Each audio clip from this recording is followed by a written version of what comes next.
Hi, hello, welcome to SM Academy. This is Praveen. From today onwards, I will be teaching you the Hindu editorial analysis total in Telugu. Basically, this is the first time I think so. No one has ever taught that Hindu editorial analysis in Telugu. So we brought this initiative to to help the people, to help the students who are preparing for government exams, banking sector, or any other IT or non-IT sector. This is somewhat like somewhat like an advanced spoken English. You can say that. So, what is the use of this Hindu editorial analysis? So, for example, before you you know about all these things, let me tell you one thing that this is completely based upon in Telugu language only.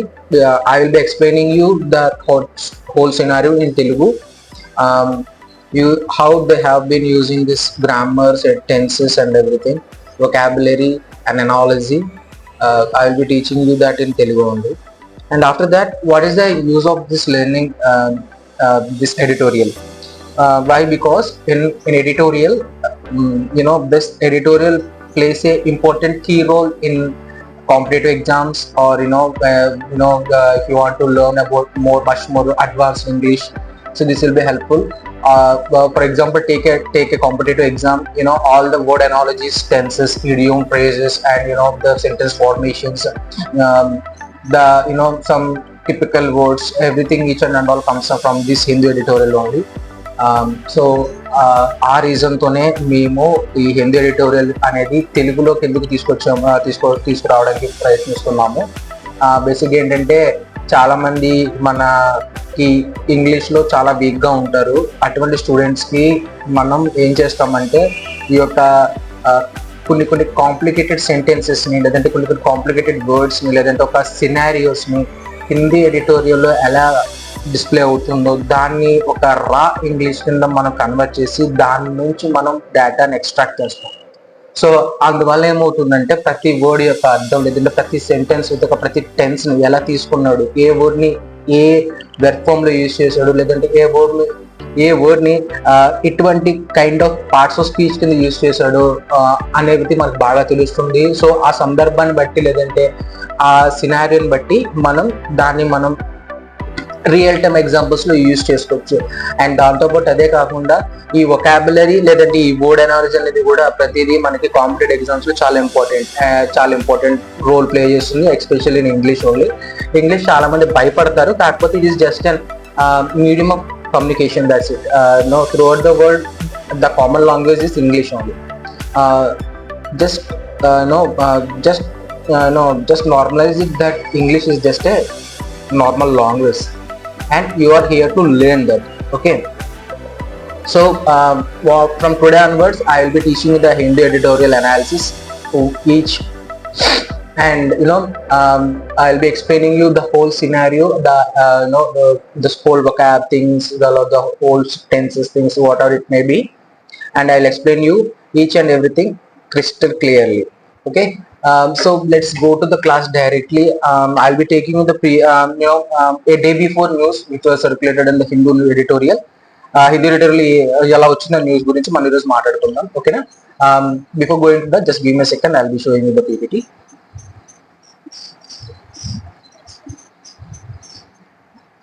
Okay, then fine. So hope you have seen the screen, right? So what I was going to tell you about today is the Hindu analysis about the troubled waters. What do we call this? The troubled waters. Okay, and on which scenario is on India and Sri Lanka, Sri Lanka and the fisheries disputes. Fisheries disputes. You know what is fisheries? Fisheries is nothing but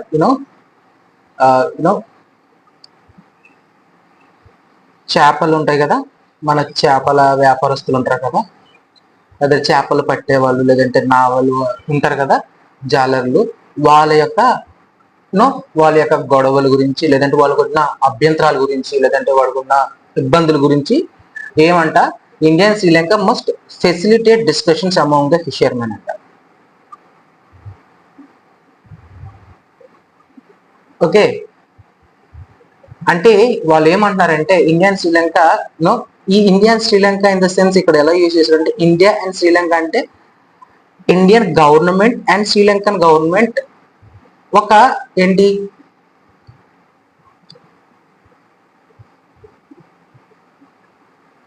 ఒక అభ్యంతరాన్ని లేదంటే ఒక resolution ని తీసుకురావడం కంటే దాని ముందు ఏం చేయాలి, వాళ్ళు డిస్కషన్స్ చేయాలి దీని గురించి, ఈ యొక్క ఫిషరీస్ యొక్క ప్రాబ్లమ్స్ గురించి, ఈ ఫిషర్ మ్యాన్ యొక్క ప్రాబ్లం గురించి. ఓకే, సో అది దాని గురించి ఈరోజు మనం నేర్చుకోబోయే ఎడిటోరియల్ అన్నమాట. Okay, so let's get started. Okay okay చూద్దాం. Look, in the latest chapter of long standing fisheries dispute అంటే ఏంటి, చాలా కాలం నుంచి కొనసాగుతున్న ఈ వివాదాలు, ఈ యొక్క చేపల వేటకి వెళ్ళే వాళ్ళ వివాదాలు లేదంటే జాలర్ల వివాదాల గురించి మాట్లాడుతున్నారు అన్నమాట. ఇక్కడ ఎక్కడంటే అది పాక్ బే రీజియన్ అంటే ఒక సముద్రపు షోర్ ప్లేస్ దగ్గర జరుగుతుంది అనమాట. ఏం జరుగుతుందంట, the Sri Lankan fisherman has arrested 14 fishermen from Tamil Nadu's Ramananthapuram district on February 8th. On February 8th, 2025, recent గానే 14 మంది జాలర్లను శ్రీలంకన్ గవర్నమెంట్ శ్రీలంకన్ గవర్నమెంట్ ఏం చేసిందంటే అరెస్ట్ చేసిందంట. ఎందుకంట, for illegal poaching in the waters of north of Mannar. Poaching in the sense వేటాడటం కానీ లేదంటే వన్యప్రాణుల్ని లేదంటే ఈ యొక్క సముద్రపు ప్రాణుల్ని వేటాడే సందర్భంలో యూజ్ చేసే వర్డ్, ఈ వర్డ్ పోచింగ్ అనమాట. పోచింగ్ అని కూడా అలా యూజ్ చేస్తారు. ఇలాగైతే మనం చూసుకున్నట్టయితే ఇక్కడ పోచింగ్ అనేది ఇక్కడ మనం ఎలాగ యూజ్ చేశారంటే దీన్ని పోచింగ్ ని వెర్బ్ కింద యూజ్ చేశారు. ఓకే, పోచింగ్ ని వెర్బ్ కింద యూజ్ చేశారు.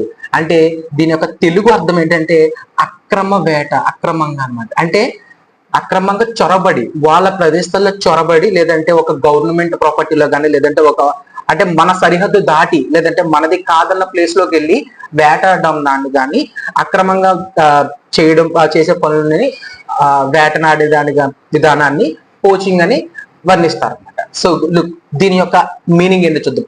Illegally hunt or catch of fish on the land that is not one's own. అంటే ఏంటి, మనది కాదు లేదంటే ఒకటి ఓనర్షిప్ లేనిది, లేదా అఫీషియల్ ప్రొటెక్షన్ అంటే ఏంటి, కాంట్రవెన్షన్ దట్ అఫీషియల్ ప్రొటెక్షన్ అంటే ఒక సరిహద్దు అఫీషియల్ గా, అంటే ఒక గవర్నమెంట్ కానీ లేదన్నా ఒక ప్రైవేట్ ప్రాపర్టీ కానీ లేదా గవర్నమెంట్ ప్రాపర్టీలోకి అన్అఫీషియల్ గా ఇంటర్ఫియర్ అయినప్పుడు, అంటే అన్అఫీషియల్ గా లోపలికి వెళ్ళి దాన్ని అక్కడ ఉన్న వన్యప్రాణుల్ని కానీ వేటాడటం చేస్తే దాన్ని ఏమంటారంటే పోచింగ్ అనే వర్డ్ తోని అర్థం చెప్తారన్నమాట. సో మీకు అర్థమైంది కదా పోచింగ్ అనే దాని meaning. Okay, let's get back to the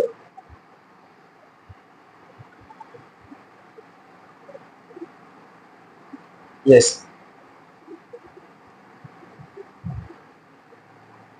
Okay, so what they are explaining is, sorry, this is the previous. Okay, then ఎక్కడంటే అది ఎక్కడ జరిగిందంట, ఫ్రమ్ తమిళనాడుస్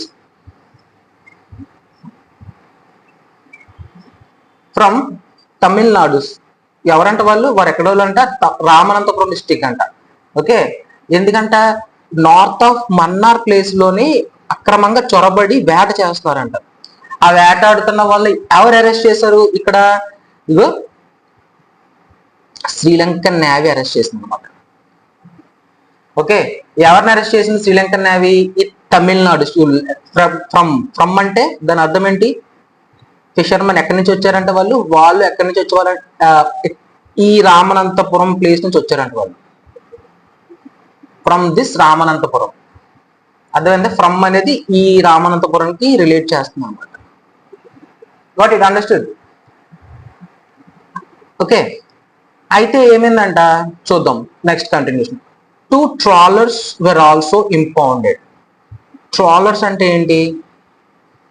నావలు, లేదా సింపుల్ గా చెప్పాలంటే ఈ వేటాడడానికి వెళ్ళే పడవ లాంటిది అనమాట. సింపుల్ గా చెప్పాలంటే ట్రాలర్స్ అనేది ఈ ట్రాలర్ అనమాట. అంటే ట్రాలర్ అంతే. ట్రాలర్ అనేది ఏంటంటే ఒక వేటాడడానికి వెళ్ళే ఒక యూనో ఒక పడవ లాంటిది, లేదంటే ఒక బోట్ లాంటిది అనమాట. సో దీన్ని ట్రాలర్ అంటారు. ఇక్కడ ట్రాలర్స్ అని ఎందుకు యూజ్ చేశారంటే రెండు ఉన్నాయి కాబట్టి, that's its plural, right? Okay, ఈ ట్రాలర్ అనేది ఏంటి? పడవ పేరు అంటే name of an object, right? Name of an object అంటే నౌన్ కదా, దీన్ని నౌన్ కింద యూజ్ చేసుకుంటాం ట్రాలర్ కూడా. ఓకే, చూద్దాం. Continuing that, on January 27th, okay, అంటే మొన్న రీసెంట్ గా జరిగిన 27 తారీఖు జనవరిలో, the navy fired at an Indian boat near deft island injuring 2 fishermen. అంటే ఈ డెఫ్ట్ ఐలాండ్ లో కూడా వాళ్ళు ఏం చేశారు? ఈ డెఫ్ట్ ఐలాండ్ అనేది కూడా ఒక యూనో ఐలాండ్ అంటే తెలుసు కదా, చుట్టూ వాటర్ ఉంది, మధ్యలో ప్లేస్ ఉంటుంది కదా, దాని ఐలాండ్ అంటే. ఇది డెఫ్ట్ ఐలాండ్ అనేది ఒక ఐలాండ్ పేరు అనమాట. ఇక్కడ ఏమైందంట, ఇక్కడ కూడా ఇల్లీగల్ గా వాళ్ళు పోచింగ్ చేశారంట. Okay, they have done illegal poaching. అప్పుడు ఏమైందంటే ఇల్లీగల్ గా పోచింగ్ చేయడం వల్ల ఈ నేవీ ఉంటారు కదా, నేవీ ఆఫీసర్స్ అఫీషియల్ గా కాల్పులు జరిపితే అందులో 2 ఫిషర్మెన్ గాయపడ్డారంట. ఓకే, ఇప్పుడు ఏమైందంట చూడు, అండ్ ఇంజూరింగ్ 2 ఫిషర్మెన్ అంటే వాళ్ళని కూడా అరెస్ట్ చేశారని అర్థం, ఫైర్ చేసిన తర్వాత. దాని తర్వాత ఏమైందంట, ఈ 2 అరెస్ట్ల ద్వారా, with these arrest, the total number of Indian fishermen అని యూజ్ చేసినట్టు ప్లూరల్ కదా, Indian fishermen detained this year has Ryzen to 77. అంటే 77 మందిని అఫీషియల్ గా ఏంటి, ఎప్పుడు, కేవలం 2025లోనేనంట 77 మందిని అరెస్ట్ చేశారంట. ఓకే, 77 మందిని. అయితే ఏమైందంట దాని తర్వాత, జస్ట్ లాస్ట్ వీక్, అంటే రీసెంట్ గా జరిగిన జస్ట్ లాస్ట్ వీక్ అంటే దీని ముందు వారం అనమాట. అంటే ఏ ముందు వారం? ఈ న్యూస్ ఎప్పుడుది? Suppose take it as February 8th అనుకో, ఐ మీన్ దీని ముందు వారం అనమాట. Okay, for example take it like that. Okay, today is January 11th or 12th. అంటే ఈ 12th అంటే ఏంటి, ఇప్పుడు వచ్చింది this, for example this 12th is Wednesday. Just last week అంటే దీని ముందు వారం అనమాట. ఓకే, అలా జస్ట్ లాస్ట్ వీక్ అంటే just in the sense. A Sri Lankan court release 9 fishermen, 9 మందిని వదిలేశారంట. ఎక్కడి నుంచి? ఫ్రమ్ కరైకల్, పుదుచ్చేరి. ఓకే, ఆ కరైకల్, పుదుచ్చేరి నుంచి ఒక 9 మందిని రిలీజ్ చేశారంట. కాకపోతే ఏమైందంట, but one other person received a 6 months prison sentence. అంటే ఒక పర్సన్ కి మాత్రం ఎక్స్ట్రా 6 నెలలు జైలు శిక్ష చేశారంట. ఓకే, అంటే ఏంటి, లాస్ట్ వీక్ 9 మందిని వదిలేశారు, కాకపోతే 9 మందిని వదిలేశారు, కాకపోతే అందులో అది కాకుండా ఇంకొకరికి ఏం చేశారంట, 6 నెలలు జైలు శిక్ష చేశారంట. అదే government. Got it? Okay, additionally Sri Lankan courts have been imposing hefty fines. hefty in the sense భారీ, ఎక్కువగా, అంటే అంచనాకు మించిన ఎక్కువ ఉన్నప్పుడు దాట్స్ అన్ hefty అంటారు అన్నమాట. hefty అంటే అంచనాకి మించి ఎక్కువ ఉంటే దాన్ని hefty అంటారు. hefty ఫైన్స్, ఎక్కువ ఫైన్స్ వేస్తున్నారంట.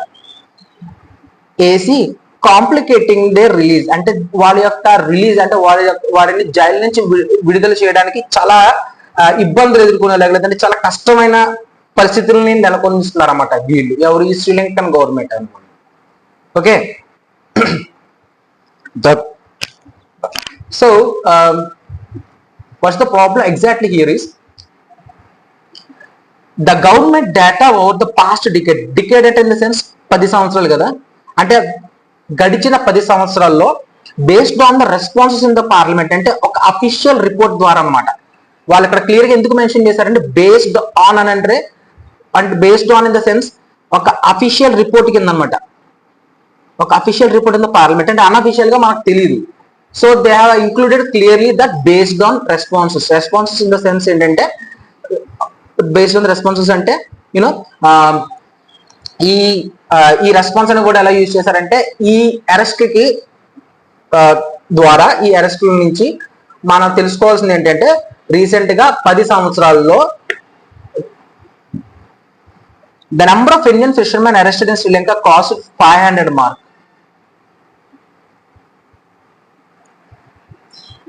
ఓకే, అంటే ఏంటి, గవర్నమెంట్ యొక్క రిపోర్ట్స్ ప్రకారం, వాళ్ళకి తెలిసిన ఇన్ఫర్మేషన్ ప్రకారం, లేదంటే శ్రీలంకన్ గవర్నమెంట్ మన ఇండియన్ గవర్నమెంట్ కి ఇచ్చిన ఇన్ఫర్మేషన్ ప్రకారం దేర్ ఆర్ ఓన్లీ 500 మంది మార్క్ దాటిందంట గడిచిన 10 సంవత్సరాలు. అంటే గడిచిన 10 సంవత్సరాలు అంటే 2014 నుంచి 2024, రైట్? అంతే కదా, డికెడ్ అండ్ 10 years అంటే 2024 నుంచి గత సంవత్సరం 2014 వరకు కూడా 500 మార్క్ అంటే 500 మెంబర్స్ అంటే నియర్లీ ఇక్కడ క్లియర్ గా మెన్షన్ చేస్తాడు 528 people have been arrested.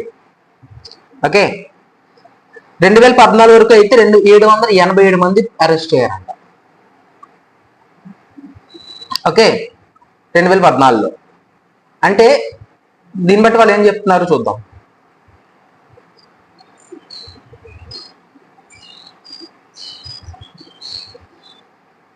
Okay, in a letter to external affairs minister S Jaishankar on February 3rd, okay, in a response, in a letter అంటే addressing something అన్నమాట. in a letter అంటే అర్థం అంటే కానీ అంటే ఒక లెటర్ రాయడం కాదు, ఓకేనా, లేదంటే అడ్రసింగ్ చేయడం కానీ, లేదంటే వాళ్ళకి చెప్పడం కానీ, ఇన్న సిచ్యువేషన్స్ లో ఉన్నప్పుడు మాత్రం మనం ఇన్న లెటర్ టు అని యూజ్ చేస్తాం అనమాట.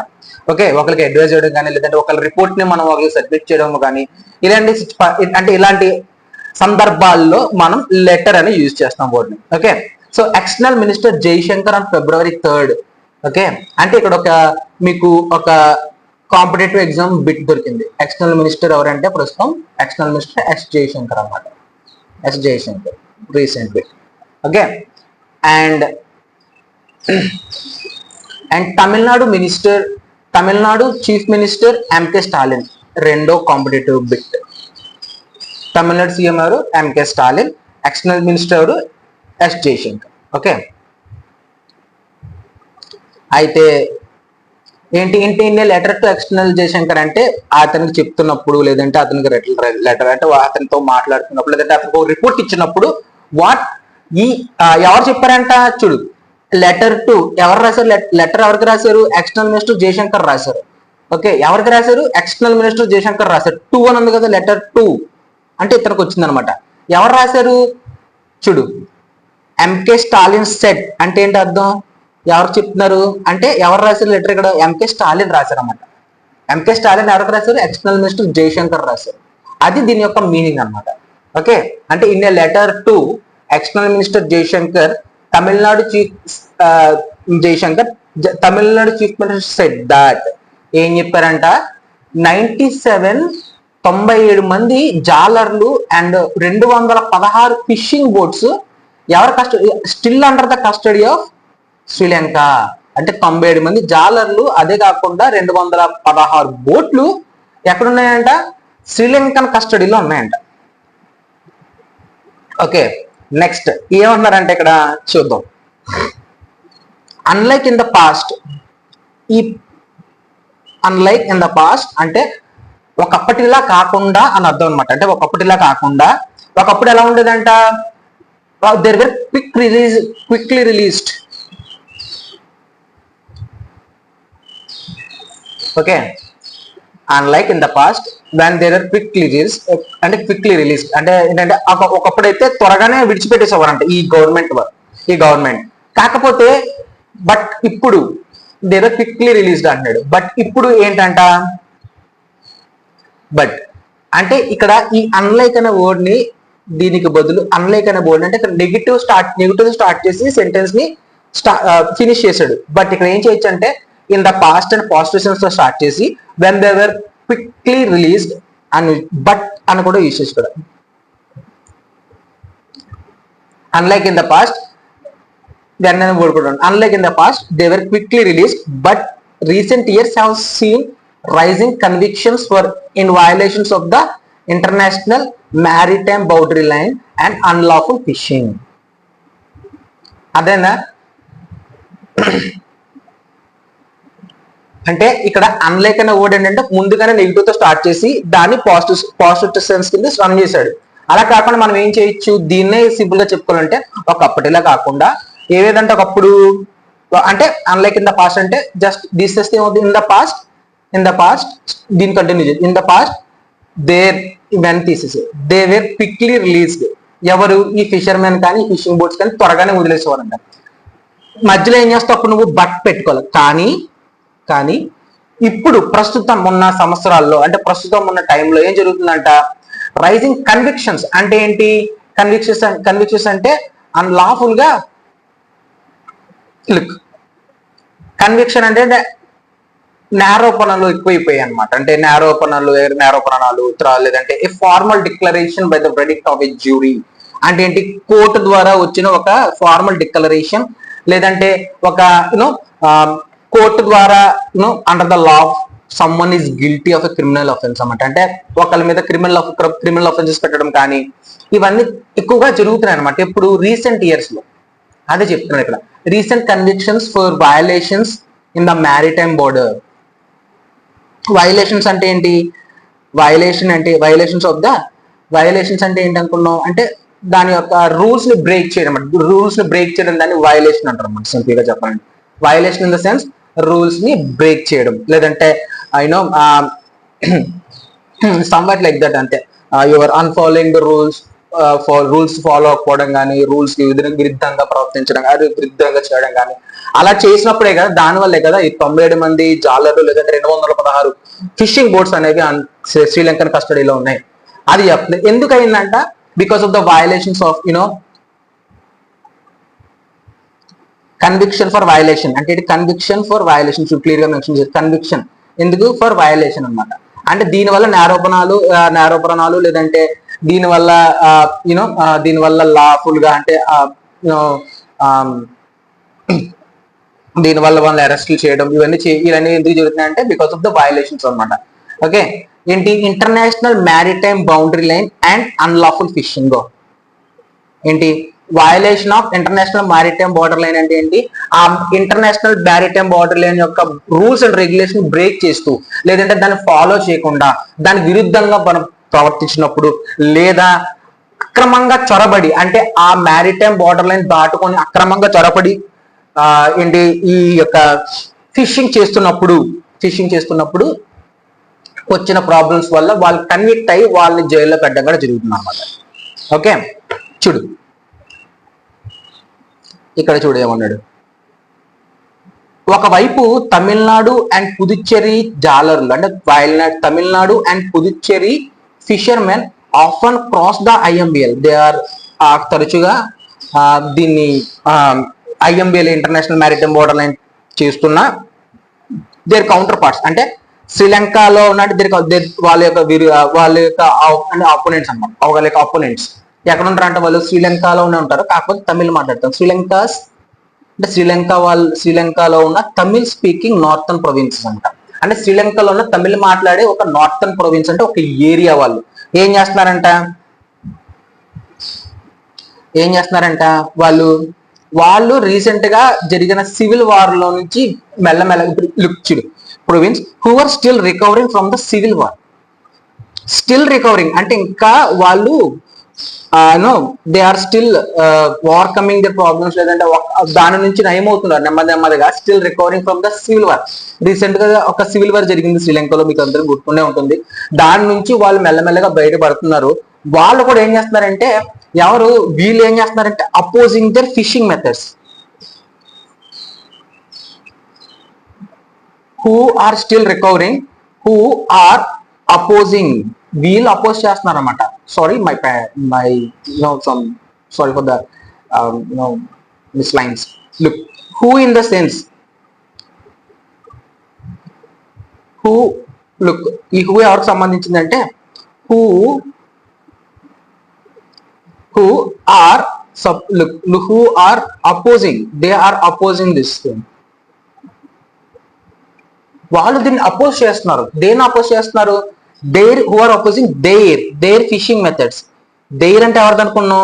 వీళ్ళది. ఈ తమిళనాడు అండ్ పుదుచ్చేరి వాళ్ళ దేర్ తమిళనాడు అండ్ పుదుచ్చేరి వాళ్ళ వేట అలవాట్లను లేదంటే వాళ్ళ వేటాడే పద్ధతులను వీళ్ళు అపోజ్ చేస్తున్నారన్నమాట. అపోజ్ చేస్తున్నారు. ఎందుకనగా అంటే ఇక్కడ చూడు, మీకు క్లియర్ గా చెప్తాను ఎందుకు. మీకు ఈ పాయింట్ మీకు అర్థమైంది కదా. ఇక్కడ తమిళనాడు పుదుచ్చేరి వాళ్ళు వేట చేస్తున్నారు. ఎక్కడ చేస్తున్నారు? ఈ నార్థన్ ప్రొవిన్స్ దాటేసుకోనో లేదంటే ఐఎంబిఎల్ దాటుకోనో లేదంటే అక్రమంగా చొరబడు అక్కడ వేట ఆడుతున్నారు. కొంతమంది వేటాడినా అక్కడ వాళ్ళు అంటే దాని అంటే నార్థన్ ప్రొవిన్స్ లో కొంతమంది జాలర్లు వీళ్ళని ఏం చేస్తున్నారంటే, ఆ జాలర్లను కాదు, in the sense of Tamil speaking people, ఆ బేలో ఉన్న అంటే సరిహద్దులో ఉన్న ఈ తమిళ్ మాట్లాడే మనుషులు శ్రీలంక వల్లే ఈ వీళ్ళ యొక్క పద్ధతులను అక్కడికి రానివ్వకుండా లేదంటే వీళ్ళ యొక్క పద్ధతులను అంటే వీళ్ళు వేటాడే పద్ధతులను అపోజ్ చేస్తానమాట. అంటే వాళ్ళని అక్కడ వేటాడకుండా లేదంటే వేటాడకూడదు అని చెప్పి రూల్స్ పెట్టడం ఏదో చేస్తున్నారు. ఎందుకు అని తెలియదు కాబట్టి ఇక్కడ చూద్దాం. వాళ్ళు ఎందుకు వద్దు అంటున్నారంటే, particularly ecologically destructive bottom trawling. Bottom trawling అంటే ఇది ఒక పెద్ద సమస్య అనమాట. ఏంటంటే ఈ యొక్క ప్రాబ్లం ఏంటంటే ఎకలాజికల్లీ బాటమ్ ట్రాలింగ్ అనేది సింపుల్ గా చెప్తాను చూడు. బాటమ్ ట్రాలింగ్ అంటే bottom trolling is nothing but వీళ్ళు వేటాడేటప్పుడు ఈ వలల్ని కొంచెం అంటే చాలా వెయిట్ ఉన్న వలల్ని పడవలోంచి నీటిలోకి వేస్తారు. అవి ఏంటి కింద ఒడ్డు దాకా వెళ్తాయంట. ఒడ్డు దాకా వెళ్ళి ఏం చేస్తుంది, ఆ వలను లాగుతారు కదా, లాగే టైంలో అక్కడ షాయిల్ ఏరేషన్ అండి, అంటే అక్కడ ఉన్న మట్టి కింద నేల మీద ఉన్న మట్టి కట్ట కొంచెం కొట్టుకొని పక్కకి వెళ్ళిపోవడం వల్ల ఏమవుతుందంటే అక్కడ ఎకనామికల్ గా ఇంబ్యాలెన్స్ అవుతుందంటే అక్కడ వాటర్ ఏరియా. ఓకే, సో అందువల్ల ఈ పర్టికులర్ గా అంటే ముఖ్యంగా ఈ బరువైన వలలు వేయడం, వలలు వదిలేయడం ఇలాంటి చేయడం వల్ల అక్కడ ఏమవుతుందంట, పొల్యూట్ అవుతుందంట. ఏరియా పొల్యూట్ అవడం వల్ల అక్కడ చేపలు బతకడం కానీ లేదంటే లేదంటే అక్కడ గొయ్యలు ఏర్పడటం కానీ జరుగుతున్నాయి. సో అందుకని ఏం చేస్తున్నారంటే ఈ నార్థన్ ప్రొవిన్స్ లో శ్రీలంకన్ పీపుల్ దాన్ని అపోజ్ చేస్తున్నారు అనమాట. అంటే ఇటువంటి వేటని లేదంటే ఈ వేటని ఇక్కడ చేయకూడదు అని చెప్పి అపోజ్ చేస్తారంట. అదొక ప్రాబ్లం ఉందంట వాళ్ళకి, ఎవరికి, శ్రీలంకన్ వాళ్ళకి. నెక్స్ట్, నార్థన్ శ్రీలంకన్ ఫిషర్మెన్ అంటే చెప్పాను కదా, వీళ్ళు నార్థన్ ప్రొవిన్స్ ఉన్న జాలర్లు ఏంటంటే వాళ్ళు are seeking a sustainable solution. అంటే ఏంటంటే వాళ్ళు ఒక సొల్యూషన్ అంటే ఒక విధంగా ఒక what you can say that sustainable solution in the sense ఒక ప్రాబ్లమ్ ని క్లియర్ చేయడానికి దే ఆర్ సంథింగ్ ఈ ప్రాబ్లమ్ ని క్లియర్ చేయడానికి లేదంటే ఈ ప్రాబ్లమ్ ని ఎరాడికేట్ చేయడానికి ఏం చేస్తున్నారంట, దట్ ప్రొటెక్ట్స్ దేర్ వాటర్. ఒక ఆలోచన లేదంటే ఒక సొల్యూషన్ ఆలోచిస్తున్నారంట. దీనికి ఆ సొల్యూషన్ దేనికంటే that protects their waters from over exploitative fishing. అంటే ఓవర్ ఎక్స్ప్లోటేటివ్ ఫిషింగ్ అంటే ఎక్కువగా అంటే మరీ అంటే ఉన్నదానికన్నా మరీ ఎక్కువగా చేసే ఈ యొక్క వేటల్ని ఆపడానికి వాళ్ళ యొక్క దానికి తగ్గట్టుగా ఉన్న సస్టైనబుల్ సొల్యూషన్ ఒక జవాబుగా ఒక మంచి ప్రాబ్లం కి ఆన్సర్ ని వాళ్ళు వెతుకుతున్నారు అనమాట. ఎవరు? ఈ నార్థన్ శ్రీలంకన్ ఫిషర్మెన్. వీళ్ళెవరు? Who are opposing the fishing methods, who are opposing the Tamil Nadu and Puducherry fishing methods అనమాట. ఓకే, అయితే అదే విధంగా ఇక్కడ చూద్దాం.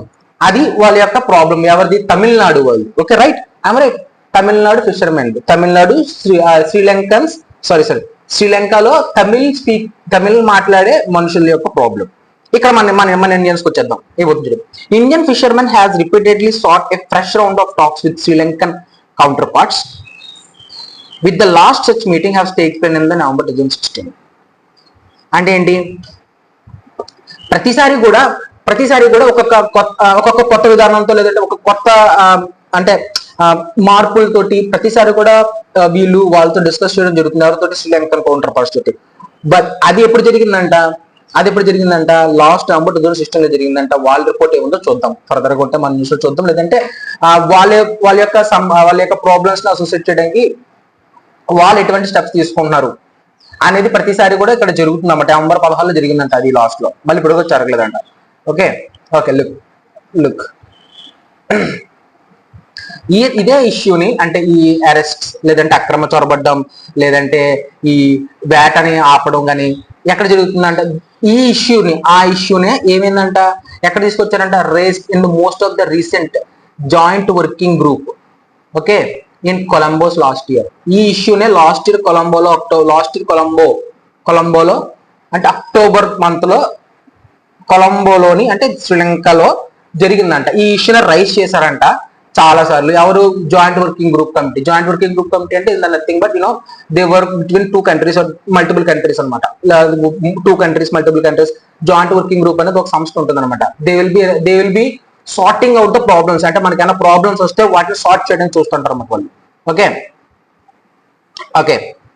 హౌఎవర్ అనురాగ్ కుమార దిశాంకే లీడ్ శ్రీలంకన్ గవర్నమెంట్, అంటే ఇతను లీడ్ చేస్తున్న శ్రీలంకన్ గవర్నమెంట్ లో ఓకే వాళ్ళు ఏం చేశారంట, ఈ ప్రాబ్లమ్స్ అసోసియేట్ చేసినా కూడా దే ఆర్ రిలక్టెంట్ అంటే ఏంటి, వాళ్ళు ఒప్పుకోలేదు అనమాట వీళ్ళ యొక్క కన్సర్న్స్ ని కానీ లేదంటే వీళ్ళ యొక్క విడుదలని కానీ లేదంటే రూల్స్ మార్చడం కానీ అడిగినప్పుడు the Sri Lankan governments reluctant to negotiate చేయలేదంట. ఏంటి, ఈ అక్రమ అరెస్ట్ లేక అక్రమంగా చొరబడడం కానీ లేదంటే ఎక్కువ ఫైన్ వేయడం కానీ జైల్లో పెట్టడం కానీ జరగదు. దాని గురించి వారి యొక్క గవర్నమెంట్ అంటే ఈ యొక్క అనురా కుమార దిశాంకే అని ఉంది కదా, ఇతను లీడ్ చేస్తున్న గవర్నమెంట్ టైంలో ఇది జరిగినప్పుడు they are not ready to fix this issues. They are stick to their part. అంటే వాళ్ళ యొక్క ప్రాబ్లమ్స్ అంటే వాళ్ళ యొక్క రూల్స్ కి అతీతంగా అంటే మీరు విరుద్ధంగా వెళ్ళకూడదు. దే ఆర్ ఒక కన్ఫైన్ టు ఒక రూల్ కి వాళ్ళు పెట్టుకుని ఉండిపోయారు అన్నమాట.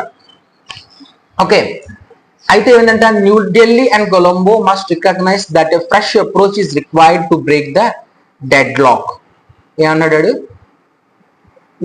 న్యూఢిల్లీ అంటే మన సెంట్రల్ గవర్నమెంట్ అండ్ కొలంబో అంటే శ్రీలంకన్ గవర్నమెంట్ ఓకే ఏంటంటే మస్ట్ అప్రోచ్ అంటే must recognise that a fresh approach is required to break the deadlock rather than continuing with a business as usual mindset. అంటే ఇప్పుడు ప్రస్తుతం ఉన్న సిచ్యువేషన్స్ ని కాకుండా అంటే ప్రస్తుతం జరుగుతున్న ఈ యొక్క ప్రాబ్లం ఉంది కదా, అంటే అరెస్ట్స్ కానీ ఇవి అక్రమ చొరబడ్డాలు కానీ వీటి నుంచి బయటికి రావడానికి అంటే జనరల్ గా వీటిని ఆ రూల్స్ ని అలా వదిలేయకుండా మన central government and this Sri Lankan government must collaborate. ఈ రెండు కొలాబరేట్ అయ్యి ఒక మంచి రిజల్యూషన్ తీసుకొస్తే that will be helpful for the fishermen, that will be helpful for both the people. Maybe there is some, we are looking on side of the part only because somewhat we are up to now we have what we have discussed. మనం ఎక్కువగా తెలుసుకుంది ఏంటంటే disputes of Indian and Sri Lankan government water fisheries అనుకున్నాం. కానీ మనం చదివినట్లయితే ఇక్కడ మనం క్లియర్ గా తెలుస్తుంది ఏంటంటే they are we haven't read anything about Indian fisheries rules and regulations, Indian fisheries problems. But ఇక్కడ ఫిషర్మెన్ యొక్క అంటే శ్రీలంకన్ ప్రాబ్లమ్స్ ఎంతవరకు ఉన్నాయో చూసుకున్నాం మనం. మనదేంటి, మన ప్రాబ్లం ఏంటి, మనకు రూల్స్ ఎలా ఉన్నది తెలియదు. అంటే whether they are Sri Lankan people are coming to fish for fishing here or not. But మనం ఎక్కువగా దొరుకుతున్నాం, అంటే మనం ఎక్కువగా అక్రమంగా చొరబడుతున్నాం లేదంటే అని కేసులు లేదంటే అన్పారలల్ కన్విక్షన్స్ అన్ని చేస్తున్నారు మన మీద. సో ఇక్కడ ఏంటంటే ఇలా ఉండేదానికన్నా why don't they must recognise a fresh approach. అంటే ఒక కొత్త తరహాలో ఏదైనా కొత్త రూల్ ని లేదంటే ఒక కొత్త జీవోని పాస్ చేయొచ్చు కదా ఈ రెండు గవర్నమెంట్స్ అని మాట్లాడుకుంటుంది అని ఒక అర్థం అనమాట. అయితే unlike the cases of Indian fishermen okay అంటే ఏంటి చూడు, ఇప్పుడు మనం మన సరిహద్దులు పంచుకునే దేశాలు ఇవి పాకిస్తాన్, బంగ్లాదేశ్, సౌదీ అరేబియా, ఖట్టర్. ఏంటంటే ఇండియన్ అంటే ఇక్కడ మన జాలర్ల యొక్క కేసెస్ ఉన్నాయి, ఏవైతే కేసెస్ ఉన్నాయో అంటే మన జాలర్ల యొక్క కేసెస్ లో కానీ కంపేర్ టు దేంతో అంటే detain in Sri Lanka, Bangladesh, Saudi Arabia and Qatar and the arrest in Sri Lanka are significantly higher. అంటే ఏంటి అంటే ఏంటి అర్థం ఏంటంటే మన దేశ సరిహద్దుల్ని సరిహద్దులు దాటిన తర్వాత అంటే మన సముద్ర దారిలో వెళ్తుంటే మన బార్డర్ కి ఆనుకుని ఉన్న దేశాలు ఇవే Pakistan, Bangladesh, Saudi Arabia, Qatar. అయితే ఏమైందంట, అక్కడ కూడా వాళ్ళ కోస్ట్ గార్డ్ రూల్స్ వాళ్ళకు ఉంటాయి, వాళ్ళు కూడా మ్యారిటైమ్ లైన్స్ ఉంటాయి, వాళ్ళు కూడా కొన్ని సమ్ టైప్ ఆఫ్ ట్రాలింగ్స్ అని చేయకూడదు అని చెప్పి ఉంటాయి. కాకపోతే అక్కడ వేటగా వెళ్ళిన మన పొరపాటున వెళ్తారు కానీ అంత కావాలని వెళ్ళరు కదా ఎవరు. మేబీ దేని వల్ల వాళ్ళకి అక్కడ డైరెక్షన్ దొరకపోవడం వల్ల దొరికినా సరే చాలా దూరం వెళ్ళిపోయిన తర్వాత పాపం వాళ్ళు వరకు రాలేదు, because of the loss they can't they can't tolerate. So ఆ లాస్ ని మిటిగేట్ చేయడానికి, లేదంటే మనం ఎలాగో మధ్యలోకి వచ్చేసాం, కనీసం కొంచెం చేపలన్నీ ఇంటికి పెట్టుకెళ్ళాలి, లేదంటే మనకి వ్యాపారం అవ్వదు, మన జీవితాలు సాగవు అనుకున్న సిచ్యువేషన్స్ లో మనం ఏం చేస్తారంటే మ్యారిటైమ్ బార్డర్ కొంచెం దాటుకుని వెళ్ళడం, లేదంటే వాళ్ళ బార్డర్స్ దాటుకుని వెళ్ళడం, లేదంటే సచ్ టైప్ ఆఫ్ చెప్పాడు కదా బాటమ్ ట్రాలింగ్స్ చేయడం వల్ల అటువంటి సిచ్యువేషన్, అటువంటి సందర్భంలో పొరపాటున లేదంటే కొంచెం పరిస్థితి బాగాలేక ఈ యొక్క మన గవర్నమెంట్ వేరే గవర్నమెంట్స్ కి దొరికేయడం, లేదంటే వేరే గవర్నమెంట్స్ వాళ్ళకి వీళ్ళని అరెస్ట్ చేసి అక్రమంగా మన దాంట్లోకి వచ్చారని చెప్పి కేసెస్ పెడుతుంటారు. అలా పెట్టిన కేసెస్ లో ఏంటంటే మన పాకిస్తాన్ కి, బంగ్లాదేశ్, సౌదీ అరేబియా, ఖతర్ కన్నా మన శ్రీలంక గవర్నమెంట్ లోనే ఎక్కువ మంది, అంటే ఎక్కువ కేసెస్ ఉన్నాయన్నమాట మన శ్రీలంక గవర్నమెంట్ లోనే. సో ఇదేంటి అంటే ఇక్కడ ఏంటంటే ఇక్కడ because of their is no proper what we can say that what we can say that there is no proper understanding between these two countries. దానివల్ల ఇలా జరిగిందేమో. సో దానివల్ల అందుకని so new Delhi means central government must introduce initiative to encourage Palk Bay fishermen to move away from trawling. ఒక initiative తీసుకురావచ్చు. అంటే ఏ initiative అన్నారు అది అంటే ఈ ట్రాలింగ్, బాటమ్ ట్రాలింగ్ అని చెప్పాను కదా ఇందాక మనం మాట్లాడుకున్నాం, ఒక నార్థన్ ప్రొవిన్స్ వాళ్ళు అపోజ్ చేస్తున్నారని చెప్పి. అంటే ఈ న్యూఢిల్లీ మస్ట్ అంటే ఖచ్చితంగా ఇటువంటి ఇనిషియేటివ్ తీసుకొస్తే, అంటే ఇటువంటి ఒక కొత్త విధానాన్ని తీసుకొస్తే, ఎటువంటి విధానాన్ని, ఈ ట్రాలింగ్ అనేది దాన్ని చేయకుండా ఉండడానికి. ఓకే, అంటే ఆ పాక్ బే ఫిషర్మెన్స్ కి ఈ ట్రాలింగ్ చేయకుండా ఉండడానికి, లేదంటే ఏంటి ఈ అటువైపు అంటే ఆ సరిహద్దుల దగ్గరికి వెళ్ళడానికి అలా చేస్తే ఒక మంచి ప్లస్ మనకే అవుతుంది కదా అని ఒక ఆలోచన అనమాట. While this shift will take time, అంటే ఈ తరహా మారడానికి, అంటే ఈ మెథడ్ ఆఫ్ ఫిషింగ్ మారడానికి, అంటే method of catching the fish అది మారడానికి టైం పడుతుంది. బట్ కానీ ఏంటంటే both governments must facilitate immediate discussions between their fishing communities to find the interim solutions. అంటే బోత్ ద గవర్నమెంట్స్ మస్ట్, రెండు గవర్నమెంట్స్ కూడా ఒక మంచి ఆలోచన, లేదంటే ఒక మంచి ఒక అండర్స్టాండబుల్, లేదంటే ఒక ఏంటంటే రెండు వైపులా ఓకే, లేదంటే no what we call that just give me second, రెండు వైపులు కూడా ఒప్పుకునేటట్టు, లేదంటే రెండు వైపులు కూడా ఇరు వర్గాల వరకు కూడా ఒక గుడ్ ఇనిషియేటివ్, లేదంటే ఒక ఎటువైపు ఉన్నా సరే ఐ మీన్ టూ గవర్నమెంట్స్ కూడా ఎటువంటి ప్రాబ్లమ్ లాసెస్ రాకుండా ఉండడానికి ఒక మంచి ఇనిషియేటివ్స్ తీసుకోవచ్చు కదా. లేదంటే ఇంటర్మ్ సొల్యూషన్స్ అంటే ఏంటి అంటే చూడు, ఇంటర్మ్ సొల్యూషన్స్ అంటే తాత్కాలికమైన సొల్యూషన్స్ తీసుకురావచ్చు కదా అని అంటారు. ఎందుకు ఎప్పటివరకంట ఇగో చూడు ఇక్కడ ఏమంటాడు, new Delhi must introduce initiative to encourage Palk Bay fishermen to move away from trawling. అంటే ఈ ఇనిషియేటివ్ తీసుకురావడానికి చాలా టైం పడుతుంది అని అంటున్నాడు అనమాట. అంటే ట్రాలింగ్ చేయడానికి, ట్రాలింగ్ కి to break this to mitigate this problem, అంటే ఈ ట్రాలింగ్ అనేది జరగకుండా ఉండడానికి కోసం వాళ్ళు ఏం చేయాలంట, ఈ ట్రాలింగ్ అని జరగకుండా ఉండడానికి కోసం కొంచెం టైం, అంటే ఈ మొత్తం ఎరాడికేట్ చేయడానికి, ప్రాబ్లం అంతా ఎరాడికేట్ చేయడానికి టైం పడుతుంది. ఈ టైంలోనే ఫిషింగ్ కమ్యూనిటీస్ తో మాట్లాడి ఒక తాత్కాలికమైన ఇంటర్మ్ సొల్యూషన్స్ అంటే ఏంటి, ఒక తాత్కాలికమైన సొల్యూషన్, ఒక తాత్కాలికమైన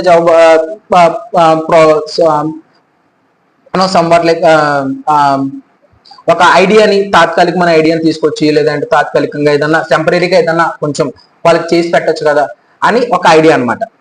it is only through proactive diplomacy, అంటే రాజనీతి అని చెప్పొచ్చు. ప్రొయాక్టివ్ డిప్లొమసీ అంటే రాజనీతి, అండ్ సస్టైనబుల్ ఫిషింగ్ పాలసీస్, అంటే ఒక ఎక్కువ కాలం ఉండేలాగా, అంటే గట్టిగా ఉండే ఒక కాన్స్టెంట్ గా ఉండే ఫిషింగ్ పాలసీస్ కానీ తీసుకొస్తే, ఈ ప్రస్తుతం జరుగుతున్న ఫిషింగ్ ప్రాబ్లమ్స్ అన్నిటిని మనం ఈజీగా ఎరాడికేట్ చేయొచ్చు అనమాట. ఈజీగా we can address them address them effectively అంటే కెన్ బి అడ్రస్ ఎఫెక్టివ్లీ అంటే ఒకవేళ ప్రాబ్లం వచ్చినా దానికి సొల్యూషన్ ఈజీగా వెతుక్కోవచ్చు when there will be a proper geo or proper reason for that. ఆ ప్రాపర్ రీజన్స్ రెండు వర్గాలంటే ఐ మీన్ టూ కంట్రీస్ కూడా మనకి అగ్రీ అయితే అలాంటి సిచ్యువేషన్స్ లేదంటే అలాంటి సొల్యూషన్స్ కానీ మనం ఇంప్లిమెంట్ చేస్తే ఇంకా బాగుంటుందని చెప్పి ఈ యొక్క వీళ్ళ యొక్క ఆలోచన అనమాట. So this is about this is all about the news of today. So let's go to let's go to the what we call this synonyms. అసలు ఏ ప్రధానాలు యూజ్ చేస్తారో చూద్దాం. ఇక్కడ we have learned about poaching, right? Poaching అంటే మనం ఏంటో తెలుసుకున్నాం. And trawlers అంటే కూడా తెలుసుకున్నాం. డిటైన్డ్ అంటే ఏంటనుకున్నాం. ఈ డిటైన్ అనే పదాన్ని ఎక్కడ మనం ఎక్కడ యూజ్ చేస్తామో చూద్దాం. I think that there is here only thing. So give me a second. I will be showing you that. With this arrest, detained this year. Chudu. Ikkada chudu. With this arrest, there are the number of Indian fishermen detained this year has risen to 77. Got it? Detained. Ante enti? Detained to 77 anta. Enti arrests అంటే దాని అర్థం ఇక్కడ చూద్దాం. Detain అంటే అర్థం ఏంటో చూద్దాం.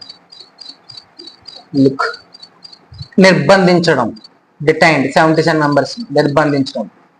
Keep someone in official custody అంటే in the sense of police or jail or from the order of court, దాన్ని అఫీషియల్ కస్టడీ అంటారు.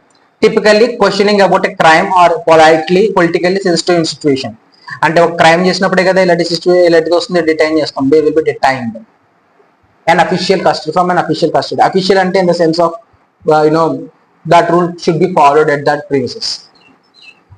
అఫీషియల్ ఓకే అంటే ఒక సరిహద్దులో ఏదైనా సరే, ఒక కాలేజ్ ఉంది, కాలేజ్లో స్టూడెంట్ డిటైన్ అయ్యాడు for example, that is an official news and coming up because he was detain in the college itself. ఆ కాలేజ్ లోనే డిటైన్ అయ్యాడు కాబట్టి అది ఆ కాలేజ్ కి సంబంధించిన ఒక అఫీషియల్ న్యూస్ అనమాట. అంటే ఒక పర్టికులర్ ప్లేస్ లో ఒక రూల్ లేదంటే ఒక రూలింగ్ ఉంది అంటే that can be called as that can be called as official. Okay, here in the sense మనకేంటి అఫీషియల్ కస్టడీ, మన శ్రీలంకన్ గవర్నమెంట్, అది కూడా అఫీషియల్ కదా మరి. Okay, let's go for the another one. Hefty అంటే తెలిసింది కదా, ఎక్కువ పెద్ద మొత్తంలో, ఓకే, భారీ and large amount of fines. Hefty fines గురించి మాట్లాడుకున్నాం కాబట్టి. కన్విక్షన్స్ అంటే నేరో పన్ను తెలిసిందే కదా. అంటే కన్విక్షన్స్ అంటే నువ్వు చెప్పేది కోర్టు ఇచ్చిన వెర్డిక్ట్ లాంటిది అనమాట. ఓకే, దాని మన ఫాలో అప్ తప్పదు. That is called as convictions. Exploitative fishing అని చూసుకున్నాం ఇందాక మనం చూసుకున్నట్లయితే. Exploitation look I think look over exploitative fishing.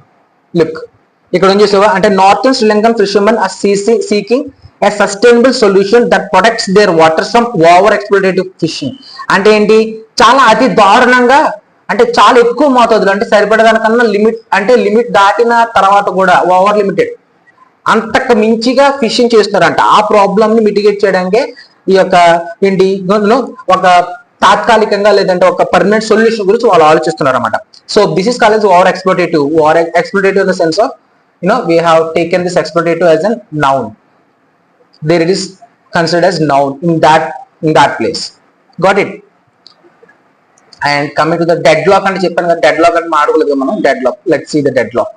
Here is sorry look here, the New Delhi and Colombo must recognize that fresh approach is required to break the deadlock. What is the meaning of deadlock? Rather than continuing with the business as usual with an as usual mindset అంటే ఏంటి, what is called this deadlock? Okay, చూడు, that is used as a noun. దాని యొక్క అర్థం ఏంటంటే ప్రతిష్టంభన. అంటే ఒక చూడు, typically one involving opposite parties. ఒక ఆపోజింగ్ పార్టీస్ లో ఒక సిచ్యువేషన్ ఉన్నాయి. ఆ సిచ్యువేషన్ అంటే ఆపోజింగ్ పార్టీస్ లో ఉన్నప్పుడు ఒక ప్రాబ్లమ్ ని దానికి ప్రోగ్రెస్ లేకపోన్నమాట. No progress can be made. అంటే ఒకే దాని గురించి రెండు పార్టీలు అపోజ్ చేసుకున్నాయి. సో అలా రెండు అపోజ్ చేసుకున్నంత కాలం ఆ ప్రాబ్లమ్ యొక్క ప్రోగ్రెస్ కానీ లేదంటే ఆ ప్రాబ్లం యొక్క అప్డేషన్ కానీ ఉండదు, ఆ ప్రాబ్లం సొల్యూషన్ కూడా ఉండదు అనమాట. So that is called as deadlock. Opposing parties in the sense political parties అనే కాదు, ఏ పార్టీస్ అని తీసుకోవచ్చు.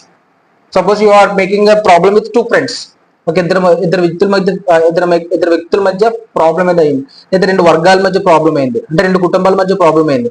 ఆ ప్రాబ్లమ్ ని సాల్వ్ చేయకుండా ఉన్నంత కాలం కూడా వాట్ విల్ హ్యాపెన్ దేర్, అది దానికి ఒక ప్రోగ్రెస్ ఉండదు అనమాట. దాన్ని అలా వదిలేస్తారు.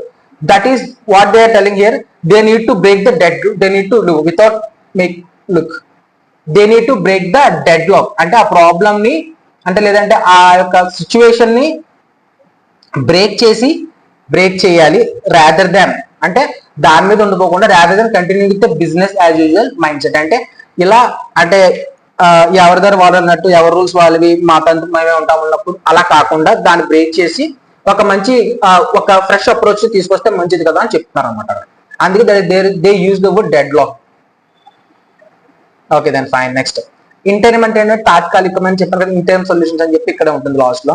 We have seen that interim solutions here. This is the interim solutions. అంటే తాత్కాలికమైన ఒక ఆలోచనలు కానీ లేదంటే తాత్కాలికమైన ఒక సలహాలు కానీ తీసుకొస్తే మంచిది అన్నది చెప్పడం దాని అర్థం అనమాట. ఓకే, ప్రొయాక్టివ్ అంటే చూద్దాం. ప్రొయాక్టివ్ అంటే ముందస్తు చర్యలు తీసుకునే ప్రాబ్లం అనమాట. Give me second. Sorry for the delay.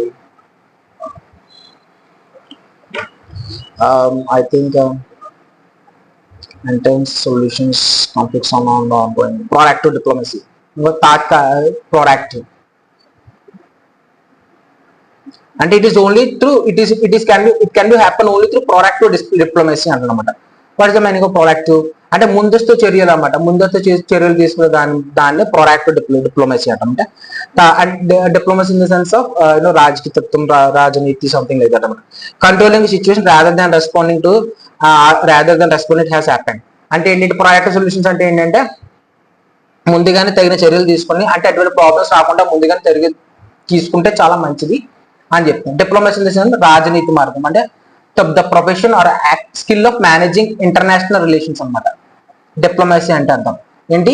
Proactive diplomacy అంటే ఏంటంటే యూనో అంటే చర్య జరిగిపోయే వరకు ఆగకుండా దానికి ముందే ఒక మంచి డిసిషన్ తీసుకోవాలి. అది త్రూ డిప్లొమసీ. ప్రొయాక్టివ్ డిప్లొమసీ అంటే managing through international relations typically by countries representative abroad. ఒక కంట్రీ రిప్రజెంటేటివ్స్ ద్వారా మన యొక్క ప్రొయాక్టివ్ సొల్యూషన్ ఆలోచించి దీన్ని మనం ప్రాబ్లమ్ మిటిగేట్ చేయొచ్చు కదా అని చెప్పి అర్థం అనమాట. Got it? So this was the first class of the Hindi analysis in Telugu. So we will be including a lot more much, not only synonyms. So in the coming classes we will be including antonyms, synonyms, as well as idioms, phrases. If there is any phrases, if they have used any phrases or if they have used any idioms in the editorial, we will be picking them all and we will be letting you explain that in Telugu only. Okay. So this is the first class. If you have any problems or if you have encountered any ununderstandable words or sentences, kindly ping me. I'll be posting a phone number in the description and I will be I'll be disabling the comment section. I don't want any to listen any comments. If you are interested to make a comment on my video, you can ping a message on my WhatsApp. I will post my number there, and in the coming days we will be trying to get back more and more information, more stuff I'll be getting to you. So this is all about today's class. I hope you have understood well about this Hindu analysis. We'll be coming back with another class by tomorrow. Until then, thank you so much. Have a nice day. Bye bye.